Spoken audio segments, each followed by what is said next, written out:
basically what the title says. I told my 16-year-old niece that if she wants to come live with me, she needs to learn how to drive. For some context, my sister is going through a rough situation right now and is being evicted from her apartment. I won't get too deeply into her personal circumstances, but financial stability has always been a struggle for her. She also has a tendency to job hop frequently, which has made it difficult for her to maintain a steady income and consistently keep up with her bills. Because of this, she needs to find somewhere for my niece to stay temporarily while she works on getting back on her feet. My niece has two options: she can either stay with my parents or she can stay with me. She really wants to live with me because I live in a nicer neighborhood, she would have her own bedroom, and she'd have considerably more privacy and space. If she stays with my parents, she would have to share a room with her cousins and live in a house with 5 other people: my parents, her aunt, and her 2 little cousins. Her mom may also end up staying there temporarily while she gets back on her feet.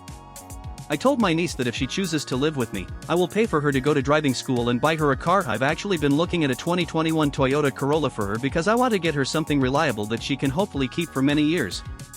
The reason driving is so important to me is because of where I live. There isn't much public transportation, so having a driver's license is pretty much a necessity for getting around independently. There's also a practical reason I can't simply commit to driving her everywhere.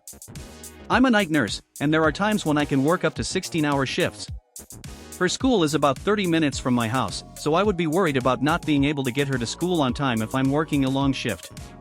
More importantly, after working a 12 or 16-hour night shift, I'm going to be exhausted. I don't feel comfortable getting behind the wheel to drive her 30 minutes to school after I've just worked all night, and I don't think it would be reasonable to expect me to do that every day. If she could drive herself to and from school, this wouldn't be an issue. She already has her learner's permit, so she isn't starting completely from scratch. Realistically, she needs to get comfortable behind the wheel, practice, and eventually take and pass her driving test. The problem is that she is genuinely afraid of driving and is refusing to drive. I understand that fear, and I'm not going to force her to get behind the wheel. I put this in bold for a reason: if she is genuinely terrified. I also don't expect her to immediately become an expert driver.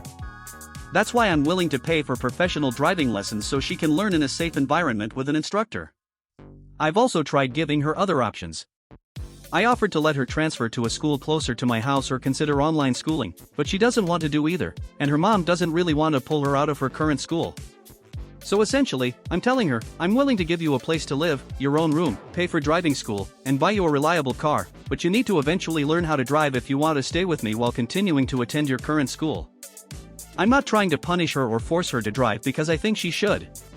I'm trying to figure out a realistic way to make the living arrangement work. If she doesn't want to learn how to drive, that's her choice.